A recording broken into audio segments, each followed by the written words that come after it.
Assuming you can trust anything stored in a database, a little disconcerting at a data conference, but I get the sentiment. His family tree can be traced back as far as 600 AD. So I think we've got to find out where it's going at 600 AD, how much of his family tree is like one little line, is like a whole big forest of trees. And I want to know, where were you in 600 AD? What continent, what country, what were you doing? I'm very fascinated by this. So everyone, please welcome to the stage, Will. Well, thank you, Jared.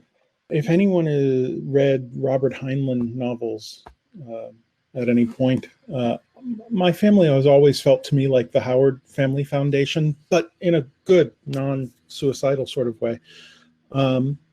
There exists a Doane Family Foundation, currently housed at Doane University in Nebraska. And their job for the past few hundred years has been to record who begat whom. So they have very good records going back to pre-Plymouth Colony and to our European origins.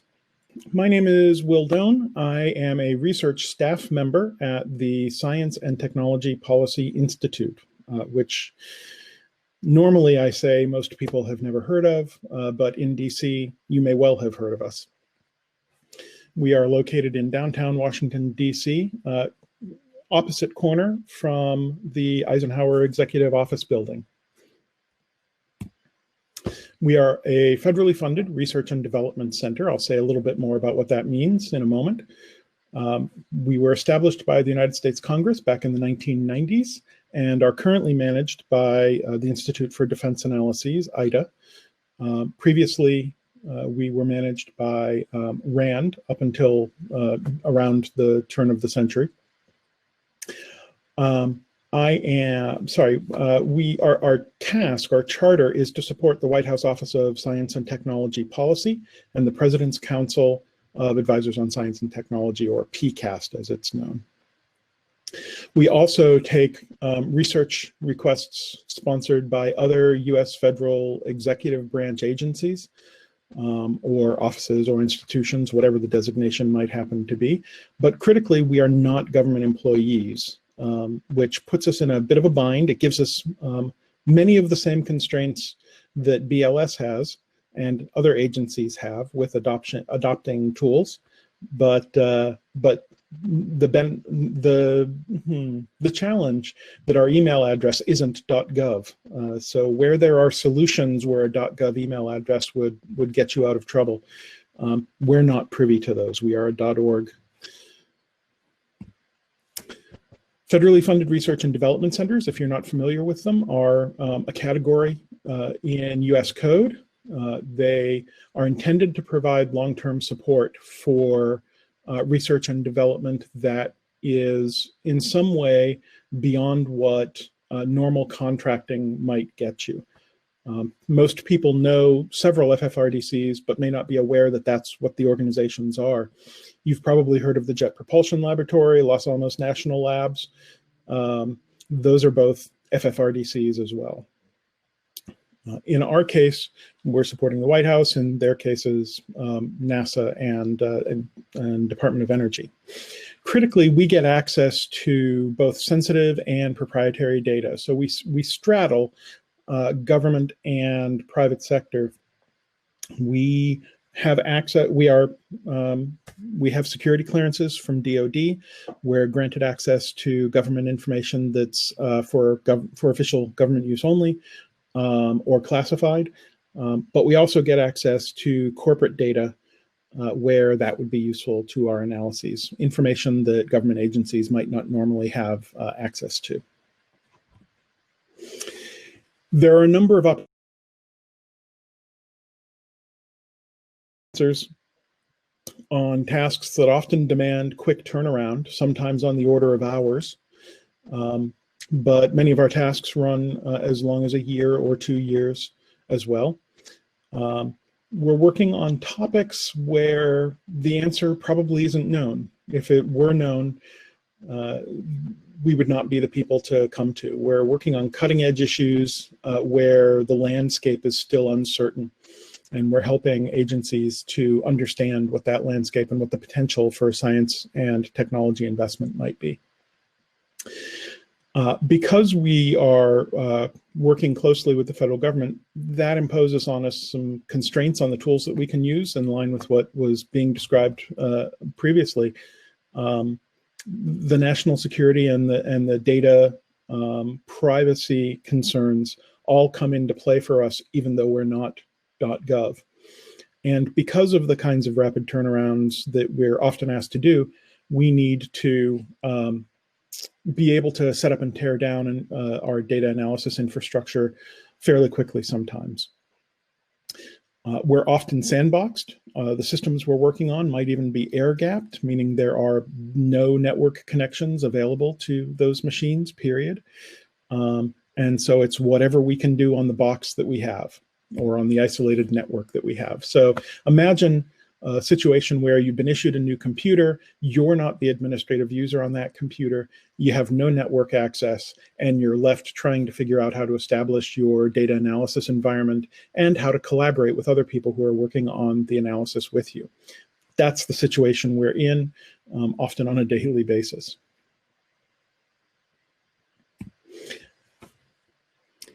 That begs a range of questions that are really valuable to have answered, but are often not well documented in the packages that are available on CRAN or on GitHub. Licensing terms. Are your packages appropriately licensable by a not-for-profit organization that happens to be working with government? Am I going to be able to install, configure, and use those tools? Or do you have dependencies in the installation or the configuration that require network access? That can be a problem for us. Each new tool involves some technical debt that we're acquiring. We have to be really aware of those things. We have to be sensitive to the debts that we're taking on so that we don't build a stack that is more like Jenga than a Tower of Hanoi. Are the tools documenting their data security handling? Do you make it clear and transparent when data is being transmitted out over a network connection? Do you attend to data privacy concerns? And are you addressing sort of Section 508 accessibility issues with with the tools that you're creating? And critically for me, how are the results supposed to be communicated at the end? We'll say a little bit more about each of these as I go here. So again, thinking about the licensing, think about a lot of the tools that you use, particularly the ones that need to be purchased. We're not government, so we don't get the benefit of government contracting, but we are paid by the government, and so we're making purchases with federal dollars. Most of our purchases are subject to the federal acquisition regulations. We need to be able to certify the data security and the accessibility compliance of the tools that we're using, particularly if the tools are being used to produce, say, a data dashboard that's either going to be made public or it's going to be made available within a government agency. So many things these days have gone to software subscription models. That's a poor fit for us since we're working on research contracts. The contract that drives us to choose a particular tool probably won't be in existence 6 months or a year from now. And so when that comes due for renewal, we're not in a position to charge to that task any longer. We're not in a position to continue to support the license of that tool. And the reality is that if we're going to adopt a tool, if we're going to accept the technical debt, then we probably also want to be able to use the tool across multiple tasks, which for us means multiple government sponsors. It makes licensing very complicated. And think about all of those tools that you use where the mechanism is to go to the website, log on to the page, put in your credit card number and pay for it. As an end user within the organization, that's not an option for me. I need to collaborate with our finance office to go through that kind of a process. Oh, but the sign up will be very simple. We'll just send you an SMS message. That can be challenging. So some things that we take into account whenever we look at a new tool. We are an R shop and we are reliant on RStudio and not just the tidyverse, although I've used just tidyverse hexes here, but our users may not be full administrative users. Even if they are quote unquote administrative users under the normal concerns. There may be some specific Windows permissions or user group settings that are customized for the national security computing environment. As end users, we're not authorized to sign NDAs or end user license agreements on behalf of the organization. We have to run those through the corporate counsel's office. So do you provide an easy way for us to get those documents out of the software so that they can be forwarded to corporate counsel? And I'm not trying to call corporate counsel and read them the licensing terms over the phone. We're not authorized to act as government employees. So if you have particular set-asides that allow the government to use your tools, do they apply to FFRDCs? Something worth considering, I hope. We're generally prevented from using anything that depends on the cloud. So if I see a tool, a package, or application that requires cloud use, that generally disqualifies it from use. Not absolutely, but almost always. If you have a runtime requirement that the tool call home in order to register a license or verify authorization to use or retrieve updates, that's going to be a problem. If you have just-in-time dependency installation, as so many tools do, right? You run a new command and that command says, oh, I also need this other package. The fact that we might not find out about that for days or months, and that once we do find out about it, we're in an isolated air-gapped environment, makes it very difficult for us to adopt these tools. So I'm coming at every new tool with a very critical eye. Much like BLS, we need to get approval for the specific versions of the tools and all of its dependencies at the time that we're going to install those tools. We have very limited ability to update those tools, certainly can't do it on demand. You've probably run into a situation where you've discovered a post on Stack Overflow or wherever, and the suggested solution is simply to disable security. That's a bug for us. That's not a fix. That's not a solution that we can adopt. And more, questions about accessibility are requirements, not optional considerations. So does your tool provide colorblind safe color palettes? And do you provide descriptions for the graphics that you're creating? How easy do you make it to integrate accessibility concerns into the use of your tool? This is my There Be Dragons slide. Then magic happens. We've gotten through the setup. We've managed to get through all of the licensing. We've gotten through the configuration. We have the packages installed that we want to work with. Then you do your data science. You conduct your analysis. And at the far end of that, you have results that you want to convey in some way. At least during this talk, I'm not worried about the analysis. I'm worried about the before and the after. So what are the typical mechanisms these days by which results are being communicated? Well, you can publish it to the web or to the cloud in the ways that that's different from the web. You can push a repo to GitHub.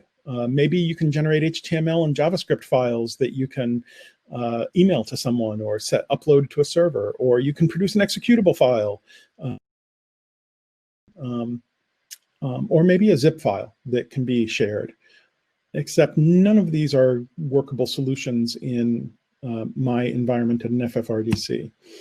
The first three, it's not appropriate for the kinds of government data that we're working with. When we're dealing with controlled unclassified information, CUI, used to be called FOUO, for official use only, or when you're dealing with classified information that's at the secret or the top secret or above levels, those systems are isolated. You're not going to have access to those cloud services.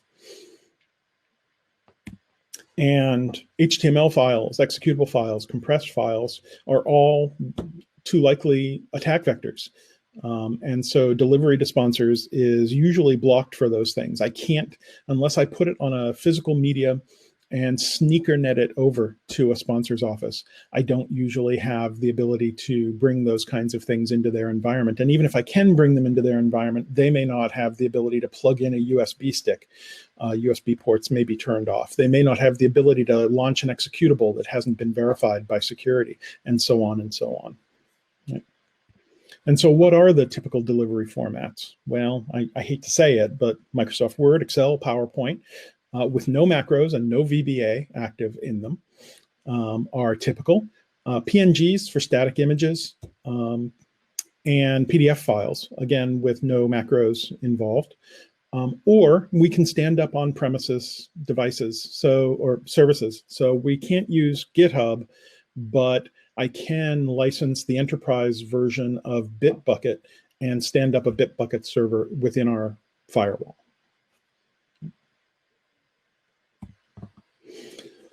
So just to check your thinking on this, these are some pretty common things that one does when you're setting up a new system with R. You want to install R. Well, that requires network access to download it. You want to install RStudio, requires network access, and keenly, you have to be an administrative user to install RStudio on Windows systems. You want to install the tidyverse, again, network access, and if any of the packages involved in the tidyverse the most recent version of them is in source code on GitHub, you may need to compile those tools from source. That requires installation of our tools, which requires that you have network access and be an administrative user. And if you've gotten past all of that, you've gotten all of those things installed and you're in RStudio, the first time you click that Compose Notebook button or the Knit Document button, you need runtime access to download the latest version of R Markdown, and you need access to download a version of Tech to be able to produce PDFs or Word documents. Maybe, as we saw earlier in the day, you'd like to use FUR or Future packages for parallelization, but those trigger network access. And so you have to be an admin user to grant firewall access to allow for the parallel computation to happen, which means even if you have that, it means that you can't write standalone self-running scripts. That you're going to have to be there to click the authorize button in order to get those parallelized scripts to run. Perhaps you'd like to do some geo work using maps, as we saw earlier today. Well, those packages typically require network access to grab the map tiles for the area that you want to plot. And if they're interactive maps with something like Leaflet, you need JavaScript access for interactivity on the plot. Shiny and RPrez, similar sorts of things. You may, because they're deployed using a local loopback, you might need administrative access to grant that network access. And again, runtime access to be able to download JavaScript libraries. And things like Shiny.io, GitHub, Amazon Web Services, and so on, those are just out of scope because of their cloud nature. We have no way of certifying their security. So a big part of my job in building a data analytics team when I bring in new people is to expose the assumptions that are made about the tools we're using in building. People get very comfortable. We've gotten very used to the idea that we just click a button and it installs a new package on our system and we have a new capability and we're off and running. And we're not thinking in the moment about whether that package came from a reliable source. We're not thinking about whether that package has underlying dependencies on cloud services and so on. So we need to bring those to the surface, which often means getting people to step back when there's a bright, shiny new version of something that's come out and to think about those sorts of underlying assumptions. We have to manage the technical debt that comes along with each of these new tools that we adopt. And ideally, we want to be able to contribute to the free and open source software community, even though we can't necessarily give you a reproducible example or a reproducible environment in which the problems we run into occur. I can't tell you our networking infrastructure. I can only tell you that your package has a problem under certain networking infrastructures and suggest a fix. And given that we're not able to access most commercial cloud services, how do we then conduct reproducible research and communicate our results to our sponsors? So at the end of the day, I hope what you'll do is think about the packages and the tools that you're using and that some of you are developing. Hopefully you'll have an opportunity to inject these into conversations with people who are responsible for building the tools and documenting the tools to think about these kinds of issues. So what assumptions are we making? I come from academia originally, so I tend to think about what are we doing with our training? What are our assumptions when we're training our data science students? that setup is quick and easy and everything can just be done on a server in the cloud is the first assumption I think we often make. What are the assumptions we're making when we're building new tools? What assumptions are we making about our end users and what capabilities and permissions they have on their systems? And what assumptions are we making about the compute environments that our analysis tools need to operate in?